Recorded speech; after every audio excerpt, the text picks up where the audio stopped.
So I currently own up at my camp a DeWalt 779 uh, sliding miter saw, and I wanted another one for my house. I currently have one of the DeWalt chop saws, and it's not enough for a lot of the stuff that I'm doing. Sometimes I'm doing big boards, and I actually need the sliding capability. So I'll end up selling this along with the stand. I really like the stand that I got up at my camp, so I bought a second one along with a FlexVolt. The reason I went with the FlexVolt is that I put in solar over the summer in order to avoid having to run a generator all the time. And one of the challenges I have is the initial startup of a miter saw takes, even though I can deliver 30 amps, it obviously it drives a whole much more than 30 amps on the initial startup.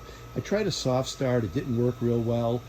And I'll probably end up getting another battery for the solar system at some point, but that's fairly expensive.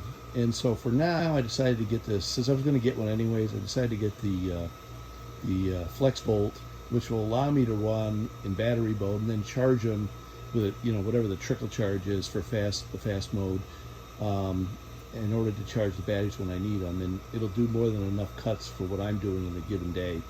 So one of the things that I did differently up at my for the one up at camp or the stand is I really didn't care too much for not having a surface area to work on. So what I'm going to be doing, and what I did up there, is I mounted 18 by 38 particle board. I had a piece of melamine laying around, so I'm going to try that and use that instead. Hopefully it's not going to be slippery and I'm having things slide off all the time. But decided to use that. So right now what I've done is I've marked the distances that I need for my actual drilling. What I'm going to do is I'm going to use, so I can countersink the bolt, which is, I don't know, probably about ½ an inch. I'll need to countersink it, and then from there I'm just going to, whatever the diameter of the bolt is, I'm going to drill a hole the rest of the way, and then I'll be able to mount that over here. Now one of the things that I learned for the first time was that you can get a lot of stuff caught in between the actual that drops down in the saw from cutting, and there isn't really a good escape path for it if you have the board underneath. So what I'll end up doing is I'll end up drilling a hole, or drilling a circle I should say, or I'll cut it with my jigsaw, and I'll just drill a big circle, but just big enough so that all the dust and everything can fall out of the bottom of the saw and not get trapped. So when I have bigger pieces and whatnot, it'll still fall out. And so that's what I'm in the process of doing. Right now I'm going to drill the holes for mounting the board, and then I'll worry about lining up and drilling the actual center for everything to drop through. So what I'm going to do here is get ready to drill holes. Once again, I'm using a Forester bit in order to drill the countersink, and then I'll drill the holes the rest of the way. But we'll start with this. Make sure I'm not on my support here, and line this up. And then the reason it's important to drill the countersink first is because otherwise I won't have something for the as far as a pilot hole in order to line up the little point on the end of the bit. So once I get this partway drilled, I'll still have a little hole to line up the next piece I got to drill through. I put tape, painter's tape on both sides in order to try to limit the amount of cutout. So let's see how we end up.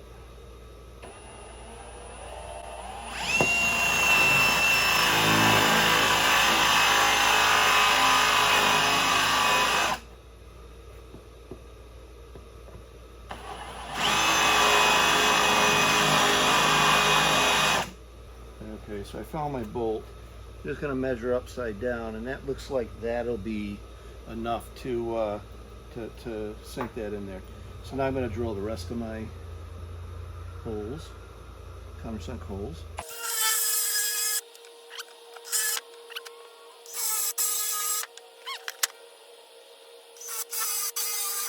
And that's good. So now what we'll do is, I like to do this with a couple different bits,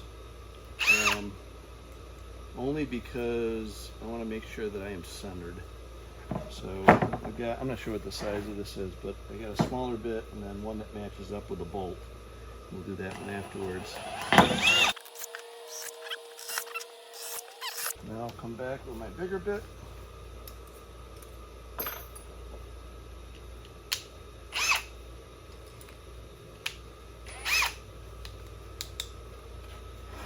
And we'll drill the bigger hole. Okay, let's see how we made out.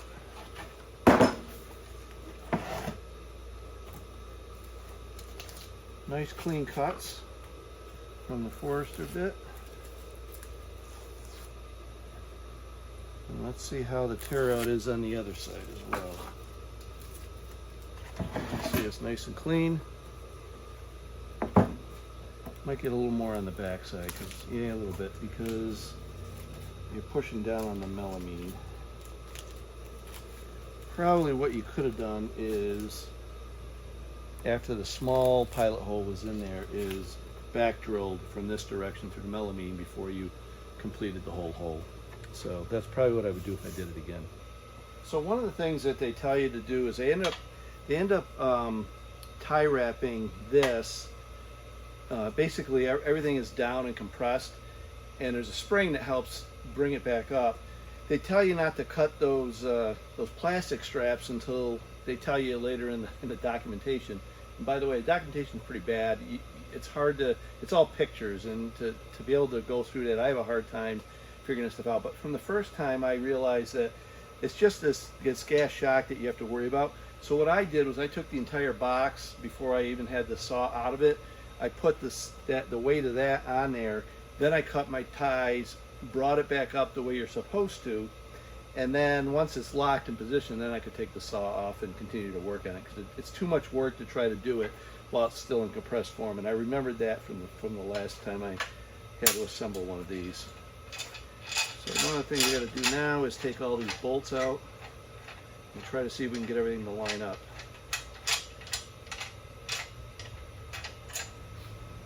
There's basically 4 of them. Okay, so what I did was I just got this saw positioned on the board. Before I end up mounting it, I want to cut out the circle in the middle so everything can drop through. Because there's no sense in putting all those bolts back in, taking them out, having to re-drill it, or recut it. So what I did was I just kind of marked with some painter's tape. I put a mark of where I wanted the back end to be, where I wanted the front end to be, and then the sides as well. And so I'm basically just centering it. Some people might want it one direction or the other, so they have more room to work. But you can see already that gives you quite a bit of room to set stuff down, just in case you got a couple of pieces to cut at once and you just want to get something out of the way. So now all I'm going to do is I'm going to take a pencil and lightly trace around the circle part of the saw, so I have an idea of where I want my cut to be. It doesn't got to be perfect. And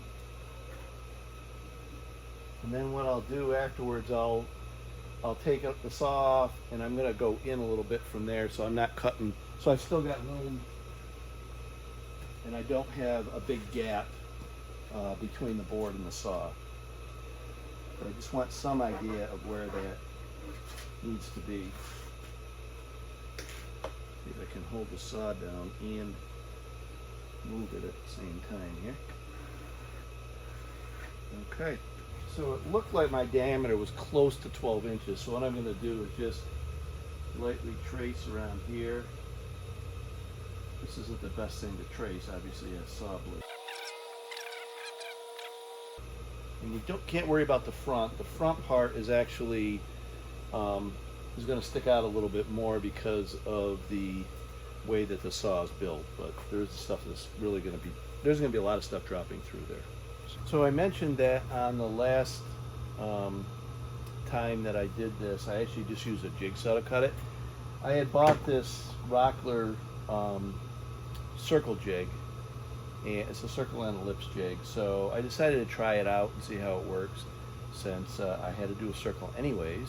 So we'll see how it goes and go from there.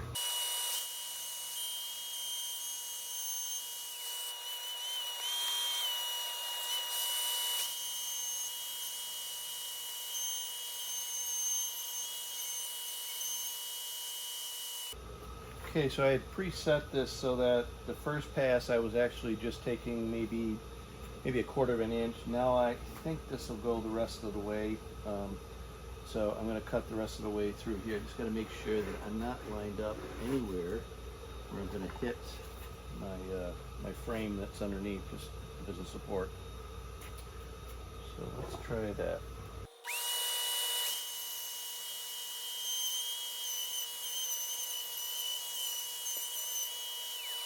Okay, my phone was low on power, so it decided it was going to turn the video off when I thought I had started it. So basically I did 3 passes. One to cut through the melamine with the tape on, a second pass to bring it a little bit lower, and then for the third pass I just took the tape off because I didn't really need it anymore. And you can see it actually did a pretty good job cutting on the bottom. I got one little piece here, I guess I got to route out that it missed, but I'm not sure how I'll do that. But it's pretty neat the way that worked. Probably if I had a support underneath, I wouldn't have had an issue with finishing that last little bit. But for the first time using the circle jig, it actually worked out pretty good.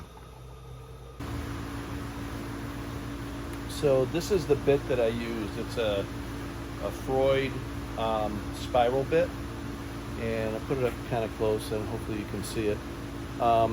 You don't need that, but I had bought this a little while back, so I was kind of excited to use it. I bought it specifically for that circle jig. Okay, gotta find my glasses here. Here they are. So what I did was I ended up flipping the board over because it was cut nice and smooth on the other side. I got a flush trim bit, and I'm going to use that to kind of finish off the piece that broke off once the circle cut through.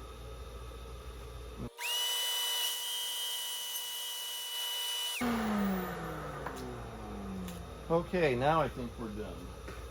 Put the rotor off to the side.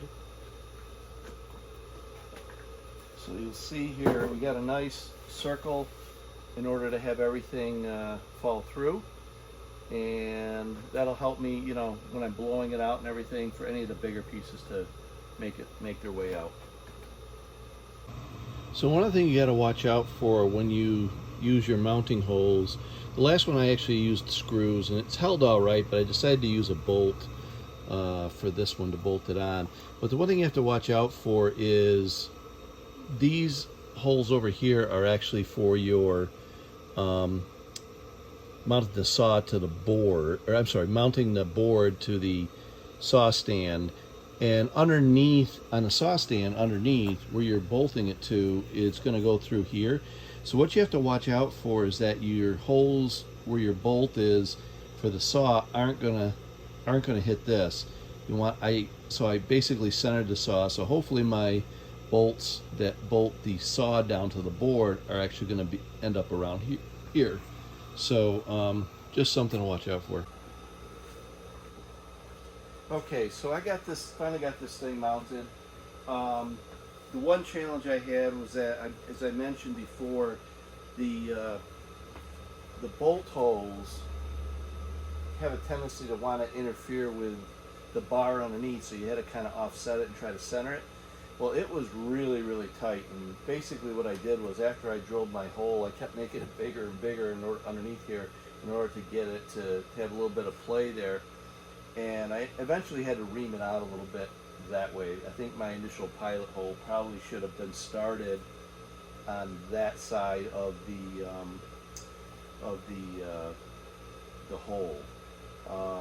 But I did get it mounted. I had one other issue that I did. I put the table on backwards. I had the table saw facing this way, which seemed like it shouldn't matter either way, except when I went to go insert the support arms, I realized that they were shifted to one side or the other. So they're really made so that, you know, what you want to do is put these in first, see where which side it leans towards, and that's where you want the front of your table saw, so you have the ability to support your pieces. Other than that, it went pretty smoothly. Underneath, what I did was I just used a washer. That's what I was having trouble fitting. It was just barely fitting. I didn't want to just put a nut up against the melamine. Probably could have done that, but I chose not to. So for the most part, we're ready to go here. If I normally for transporting, what I would do is turn it one way or the other, so it takes up less space. I think what I'll do is I'll move the camera over here so you can kind of see how the mechanism works. So basically, what they give you is this lever right here, this red lever underneath. You basically end up having to actually lift up. You got to step on the support down below so the whole thing doesn't move. You actually got to lift the lever up some, push the red lever, and then pull it up until you hear the click, and then it'll go down. There's actually two positions for this. So at this point, you can stand it up and actually roll it around your workshop or do whatever it is that you want to do with it. Like I said, there's two positions in the upright mode, and I've used both of them. Sometimes I want it higher, sometimes I want it a little bit lower. And the way that works is if you, once again, push the red lever, pull up, it's pretty heavy. That's the lower setting right there. And I found that works out good sometimes with my sawhorses. I can have, if I've got, you know, a 14-foot board, I can have additional supports down on the end and get them up high enough. If I go up a little higher, so I can make a lighter on me. Okay, there we go. That's the higher work support mode. So, anyways, that's kind of what I put together. I just wanted to give you an idea of what it was like to kind of put a support piece underneath. Once again, the idea is have some place that I can set my tools, set my pieces of wood. If I'm cutting a lot of little stuff, it's nice not to have to go searching for another table. And other than that, I mean, I'm looking forward to using this. It's the same, basically the same saw that I have now, except for this one gives me the 60 volts. So I can run this without having a generator running up at my camp, and that's one of the things I'm looking forward to. But anyways, thanks for watching.